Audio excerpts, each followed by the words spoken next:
7위 토트넘이 시즌 남은 4경기 중에 1경기를 승리하면서 6위로 우선 다시 올라서게 되었습니다. 7위 브라이튼보다 3경기를 더 치룬 상태에서요. 토트넘은 남은 경기를 다 이겨놓고 기다려야 하는 처지이기 때문에 승리하는 건 당연한 결과여야 합니다. 시즌 최상의 결과이어 봤자 6위일 겁니다. 2022-2023 프리미어리그 토트넘 대 크리스탈 팰리스와의 경기가 토트넘 홈구장에서 열렸습니다. 메이슨 감독은 이 경기에서 도전적인 전술로 감독으로서의 역량을 인정받고자 한 듯합니다. 어차피 브라이튼이 메뉴를 잡아버리면서 동기부여도 조금 떨어진 상황이었죠. 지금 토트넘 선수들을 데리고 초짜티를 벗어나서 인정받을 수 있는 방법이 무엇일까를 최상의 전술은 무엇일까를 고민한 듯합니다. 그러더니 이 경기의 주제는 손흥민의 희생이 키워드가 된 경기였습니다. 4-4-2 전술을 택하면서 스트라이커의 손흥민이 아니고 이선에서의 손흥민이었습니다. 이선에서의 역할은 어중간하죠. 이선에서 공격만 했다가는 위기가 많이 생깁니다. 그러니까 손흥민에게 수비적인 역할도 가중시킨 거죠.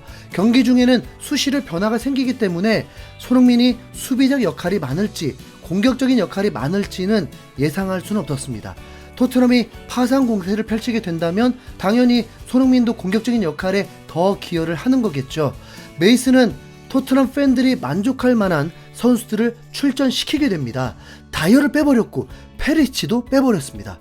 와, 시원했습니다. 그래서 전술의 변화는 있었지만 기대가 되는 부분도 있었습니다. 센터백엔 로메로와 랑글레, 수비 강화를 시킬 수 있는 선수들이 돌아오면서 에메르송과 데이비스가 수비적인 윙백을 맡았습니다. 그런데 윙백 페드로 포로가 출전을 합니다. 대신 클레스키를 빼버리고 그 자리에 포로를 출전을 시킨 겁니다. 그리고 최전방에는 케인과 히샬리송을 출전시켰습니다. 경기 시작 후 토트넘은 매우 안정적인 팀이 되었습니다. 여러분 미리 말씀드립니다. 토트넘 오타 아닙니다. 수비 강화에 포커스를 둔 경기를 진짜로 한 거죠. 다 좋은데 그걸 왜 손흥민을 이선에다 두고 수비 가담을 시킨 건지 짜증이 확 나더라고요.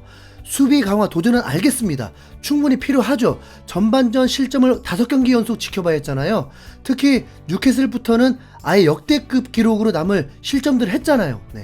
메이슨이 토트넘을 살려놓으려면 우선 실점을 대폭 줄이고 수비의 안정화가 절대적으로 필요했습니다. 손흥민이 2선 윙어로 출전한 건 충분히 가능할 수 있는 거고 메이슨 감독이 손흥민을 정말 믿기 때문에 선택한 포지션입니다. 그건 전제가 되어야 합니다. 히샬리송이 왼쪽 그 자리에 오는 건 우선 경기를 풀어줄 능력이 떨어지죠. 그 자리에 페리치를 넣어도 되는데 페리치보다 손흥민이 더 우위니까 당연히 손흥민을 선택한 거고요. 그런데 상대가 크리스탈 팰리스잖아요. 토트넘 홈에서 9경기 동안 한 골 넣은 팀. 손흥민 케인은 크리스탈 팰리스와 경기만 하면 거의 경기당 한 골을 넣을 만큼 파괴력도 매우 좋잖아요. 토트넘 스쿼드로 크리스탈 팰리스 압도할 수 있잖아요. 그런데 경기 시작부터 느낀 건 토트넘은 조심스러운 경기 운영이었다는 겁니다. 압박도 전술의 일종이기 때문에 훈련이 필요합니다.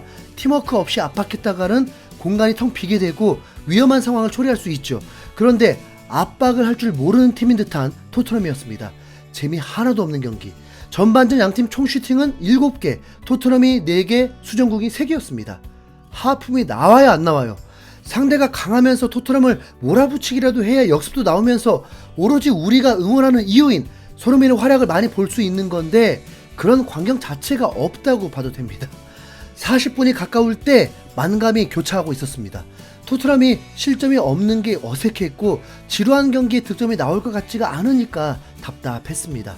그러다 경기 중 유연하게 손흥민이 3톱 자리에 있었고 이선에서 포로가 찔러준 볼이 흘러나오면서 손흥민에게까지 전달이 되었습니다. 찬스라고 느꼈는지 손흥민은 볼 간수를 하면서 기회를 노리고 있었는데 갑자기 프로레슬링 한 장면이 나와버립니다. 상대 수비수가 손흥민을 그냥 내동댕이 치듯이 밀어버립니다. 박스 안에서요. 손흥민은 바로 쓰러졌죠. 그런데 주심은 클리어를 선언해버립니다. 그때까지는 웃겼어요. 몸싸움이 아니라 팔꿈치가 굽혀있는 상태에서 정말 있는 힘껏 밀어버렸거든요. 전반전이 이대로 끝날 것 같다고 느낄 때 토트넘은 선제골을 넣습니다. 오른쪽이 열려 있었고 포로가 정확한 크로스를 올리면서 케인이 완벽한 헤딩 슛으로 득점에 성공한 것입니다. 군더더기 없는 게임에서 나올 법한 크로스와 슛이었습니다. 그래도 뭐 여러모로 전반전을 1대0으로 앞서면서 끝낸다는 건 좋은 상황인 거죠. 크리스탈 팰리스도 더 공격적으로 나오게 되고 토트넘의 장점도 극대화될 수 있으니까요. 네. 날씨의 변수가 좀 있었습니다. 경기장에 비가 내렸고 비가 내릴 때 손흥민이 좋은 활약을 했는지 제 머릿속엔 기억이 없었습니다. 손흥민이 이 경기에 얼마나 수비적인 역할을 했는지는 후반전에 여지없이 드러납니다. 후반 10분에 상대가 역습이 전개되면서 롱패스를 보냈는데 센터백 라인에 랑글레와 손흥민이 있고 손흥민이 커트를 해버리는 이색 광경을 목격하게 됩니다. 아니 보통 이런 광경 보면 박수가 나와야 되는데 그게 손흥민이다 보니까 짜증이 확 나더라고요. 63분에는 토트넘의 코너킥 공격이 이어지면서 토트넘 선수들이 대부분 박스 안에 있었습니다. 그런데 볼이 또 잘리면서 세컨 볼이 흘러나왔는데 커버할 선수가 없었습니다. 야, 그랬더니 손흥민이 그 볼을 차지하려고 수비하려고 본인의 최대 무기인 스프린트를 수비를 하기 위해서 써버리더라고요. 그럼 체력 방전 되겠죠. 거기다 손흥민이 3년 전부터 어시스트가 늘어난 이유 중 하나가 프리킥, 코너킥 전담이 한몫했는데 손흥민이 어차피 박스 안에서 경합하지 않을 거면 토트넘의 괜찮은 무기인데 이 경기에서 아예 포로에게 전담을 시켰습니다. 그러면 손흥민에게 공격할 기회가 거의 없게 되죠. 볼맛이 안 나요. 거기다 포로는 이번 경기 전술에 물 만난 듯 지 맘대로 슈팅을 하더니 양발잡이도 아닌 선수가 손흥민 자리가 비어있는데도 냈다 왼발 슈팅을 해버립니다.